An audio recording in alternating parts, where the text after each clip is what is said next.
바울은 제3차 전도 여행 시에 에베소에서 약 3년을 사역을 하면서 두란노 소원을 세워 복음을 전하였습니다. 이때 복음을 듣고 그리스도인이 된 에바브라가 골로새에 가서 교회를 세웠습니다. 바울이 세운 교회가 아니었다는 것은 2장 1절에 내 육신의 얼굴을 보지 못한 자들이라고 말씀한 것을 보면 알 수가 있습니다.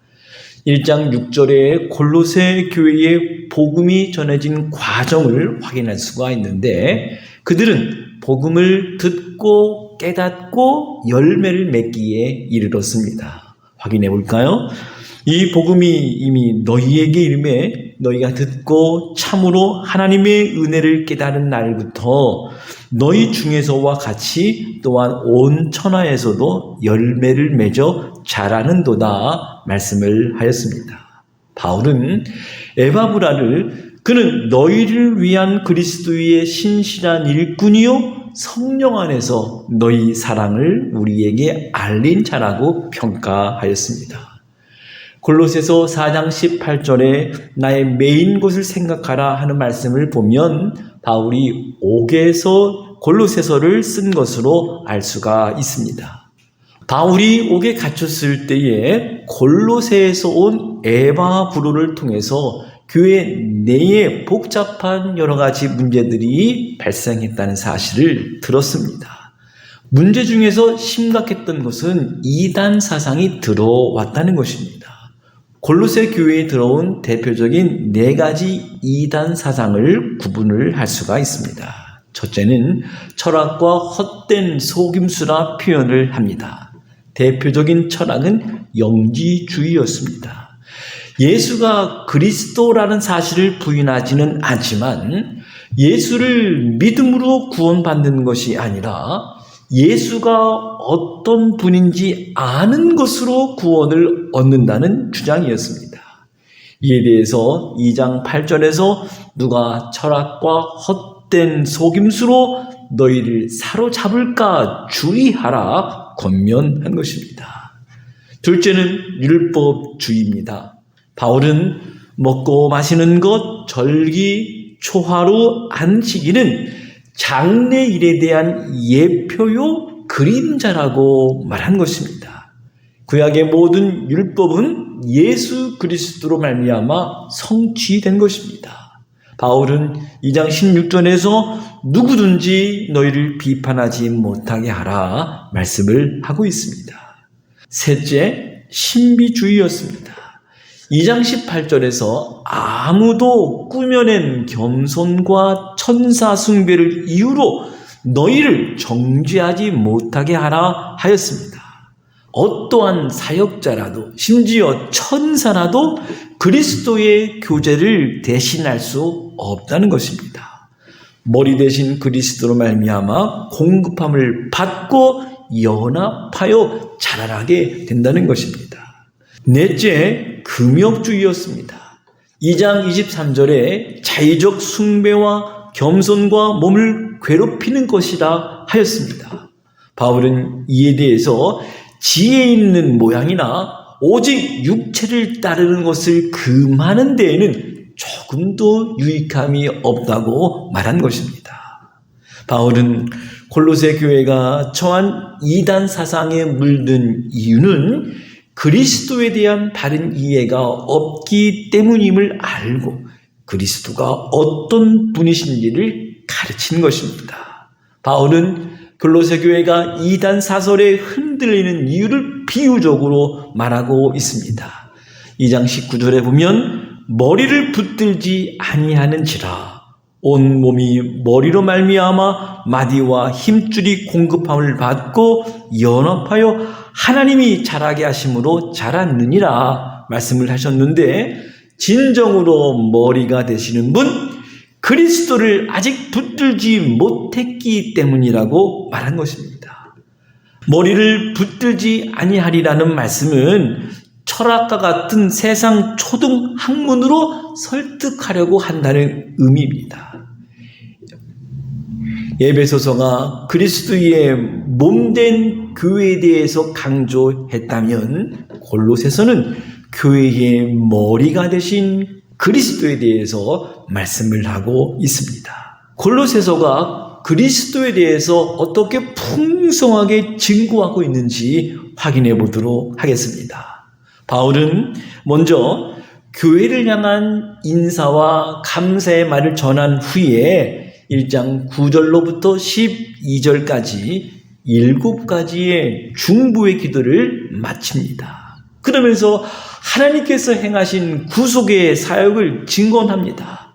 1장 13절을 보면 그가 우리를 흑암의 권세에서 건져내사 그의 사랑의 아들의 나라로 옮기셨으니 그 아들 안에서 우리가 속량 곧 죄의 사함을 얻었도다.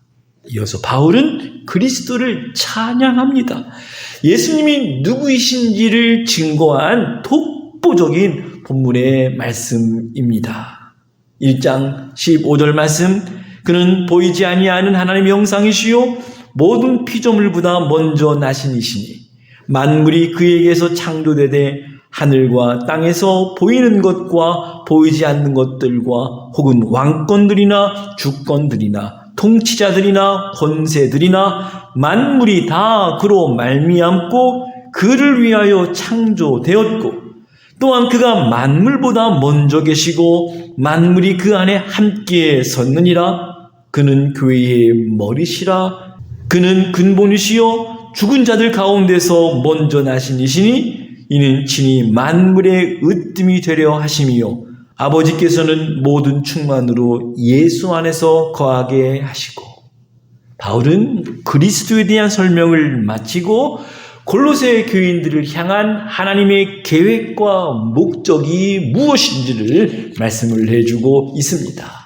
1장 21절에 전에 악한 행실로 멀리 떠나 마음으로 원수가 되었던 너희를 이제는 그의 육체의 죽음으로 말미암아 화목하게 하사 너희를 거룩하고 흠없고 책망할 것이 없는 자로 그 앞에 세우고자 하셨으니. 바울은 골로새 교인들에게 복음의 소망에서 흔들리지 아니하면 너희가 믿음에 거하고 더 위에 굳게 설 것이라 확신한 것입니다.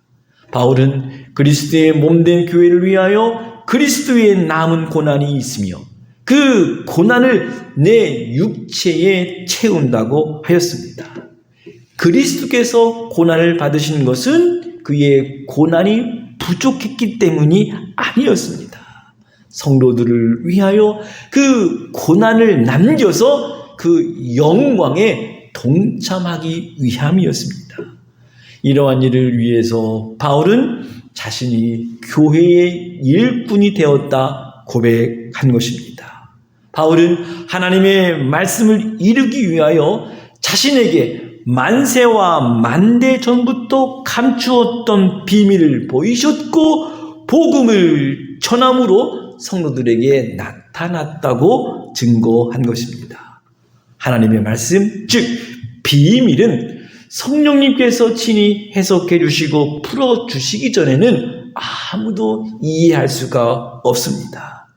여러 시대, 여러 세대 동안 감추어 두셨다가 이방인들에게도 공개된 것입니다. 이 비밀이 무엇이었을까요? 그것 그리스도를 가리키는 것이었습니다. 1장 27절 말씀을 보시면 하나님이 그들로 하여금 이 비밀의 영광이 이방인 가운데 얼마나 풍성한지 알게 하려 하심이라. 이 비밀은 너희 안에 계신 그리스도니 곧 영광의 소망이니라 말씀합니다. 바울은 하나님의 말씀, 즉 비밀이신 예수 그리스도를 전하는 것이 자신을 교회의 일꾼으로 세워주신 목적임을 고백한 것입니다. 1장 28절에서 우리가 그를 전파하여 각 사람을 권하고 모든 지혜로 각 사람을 가르침은 각 사람을 그리스도 안에서 완전한 자로 세우려 함이니. 복음은 각 사람을 세우는 사역입니다. 복음은 특별한 특정한 사람들만을 위한 것이 아니라 모든 사람들을 위한 것입니다. 바울은 교회의 일꾼으로 내 속에 능력으로 역사하는 자의 역사를 따라 수고하였다고 말하였습니다. 복음 증거는 성령의 사역입니다. 그런데 성령께서 그리스도인들 안에 계셔서 그를 종으로 도구로 의의 병기로 사용하시어 증거케 하신 것입니다. 그러므로 우리는 힘을 다하여 수고해야 하는 것이 마땅합니다. 이것이 그리스도의 몸된 지체들이 감당해야 될 사명입니다. 이 말씀을 마친 후에 바울은 그리스도 안에 모든 지혜와 지식의 보화가 감추어져 있음을 말하면서 골로새 교회를 향해서 그리스도를 바로 알기를 기도하고 있습니다. 이렇게 말한 것은 교묘한 말로 성도들을 속이지 못하게 함이었다고 말한 것입니다. 이어서 바울은 그리스도 안에서 행하는 삶을 권면합니다.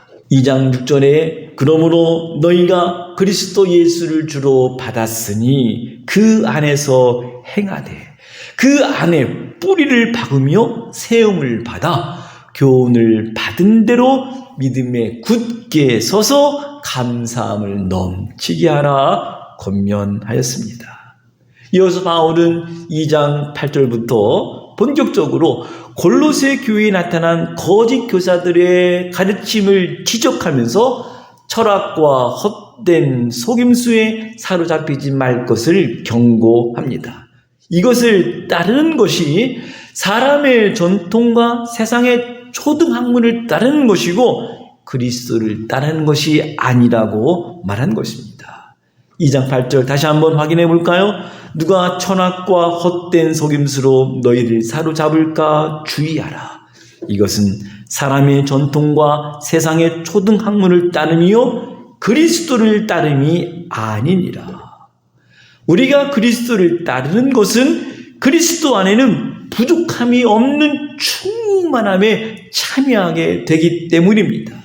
2장 9절에 보면 그 안에는 신성의 모든 충만이 육체로 거하시고 너희도 그 안에서 충만하게 하여졌으니 그는 모든 통치자와 권세의 머리시라. 많은 그리스도인들은 자신이 빈 털털인 양 생각하는 경향이 있습니다. 그러나 성경은 분명히 우리가 그리스도 안에서 충만해진 상태에 있음을 말하고 있습니다. 이것은 머리 대신 그리스도가 모든 충만 가운데 있기 때문에 몸도 충만해졌다는 말씀입니다. 즉 교회도 충만해졌다는 의미입니다. 머리에게 되어진 모든 일, 즉 그리스도의 죽으심과 다시 사심, 그리고 고난과 영광을 동일하게 우리의 몸에도 함께 되어진다고 하는 사실입니다. 그리스도인들은 그리스도와 영적인 연합인 세례를 통해서 할례를 받았습니다. 우리는 범죄와 육체의 무할례로 죽었던 자들인데 하나님께서 그리스도를 통하여 그와 함께 살리셨으며 우리의 모든 죄를 사하셨습니다. 따라서 죄인을 정죄하는 율법은 그리스도 안에 있는 자들에게는 무력화된 것입니다. 십자가는 율법을 통하여 우리를 정죄하는 모든 악의 세력에 대한 승리인 것입니다. 예수 그리스도의 죽으심과 다시 살아나심을 통해서 우리에게 어떠한 일이 일어난 것일까요? 법조문으로 쓴 증서, 즉 채무증서, 죄값에 팔린 노비문서와 같은 것을 지우시고 제하여 버리시고 십자가에 못 박으셨다 말씀한 것입니다. 온전한 자유자가 되었다는 것입니다. 그럼에도 불구하고 너희가 세상의 초등학문에서 그리스도와 함께 죽었거든 어찌하여 세상에 사는 것과 같이 규례에 순종하느냐, 사람의 명령과 가르침을 따르느냐 책망한 것입니다. 이제 바울은 3장에서 그리스도와 연합하여 그의 죽으심뿐만 아니라 부활에 참여하게 될 성도들에게 참된 복음의 삶을 증거합니다. 3장 1절의 말씀, 그러므로 너희가 그리스도와 함께 다시 살리심을 받았으면 위의 것을 찾으라. 거기는 그리스도께서 하나님 우편에 앉아 계시느니라. 위의 것을 생각하고 땅의 것을 생각하지 말라. 바울은 땅에 있는 지체를 음란과 부정과 사욕과 악한 정욕과 탐심이라 하였고, 이어서 분함과 악의와 비방과 입에 부끄러운 말이라 하였습니다. 특별히 거짓말에 대해서 강조하여 가르치면서 옛 사람과 그 행위를 벗어버릴 것을 말씀하였습니다. 그 이유는 너희들은 그리스도 안에서 새롭게 지음받은 자들이기 때문이다 말씀한 것입니다.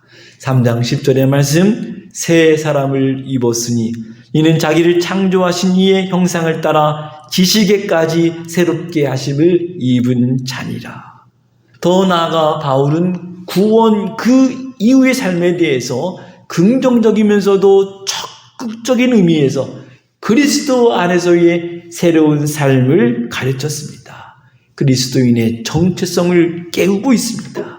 3장 12절 말씀, 그러므로 너희는 하나님이 택하사 거룩하고 사랑받는 자처럼 긍휼과 자비와 겸손과 온유와 오래 참음을 옷 입고 누구에게 불만이 있거든 서로 용납하여 피차 용서하되 주께서 너희를 용서하신 것 같이 너희도 그리하고 이 모든 것 위에 사랑을 더하라. 이는 온전하게 매는 띠니라 말씀합니다. 이 말씀을 마치고 그리스도인의 새 생활에 대해서 바울은 가정에서 행해야 할 것을 구체적으로 전해주고 있습니다. 그리고 계속해서 기도에 대한 권면을 하는데, 특별히 바울 자신이 내가 전도할 때에 전도의 문이 열려지기를 중보기도 부탁한 것입니다. 그리고 성도들과 외인들과의 관계에서 지혜롭게 행할 것과 성도의 언어 생활에 대해서 가르치고 있습니다. 마지막으로 그리스도의 일꾼된 자들의 소개와 인사로 편지를 마치고 있습니다. 사랑하는 여러분, 골로새서는 우리의 구원과 거룩함에 이르는 데에 그리스도만이 완전하고 충분하다는 사실을 말씀하고 있습니다. 세상의 전학과 헛된 속임수와 미묘한 형태의 율법주의와 신비주의와 금욕주의와 같은 이단에게 속지 않으려면 우리는 예수 그리스도가 누구인지 잘 알고 잘 믿어야 한다고 옥중에서 바울이 기록한 말씀입니다. 그리고 복음에 합당한 삶을 보여준 서신서입니다. 골로새서가 전해준 참 복음, 그리스도로 충만하다고 하는 이 진리의 말씀을 깨닫고 세상 속에서 승리하는 하나님의 사람들이 되어야 하겠습니다.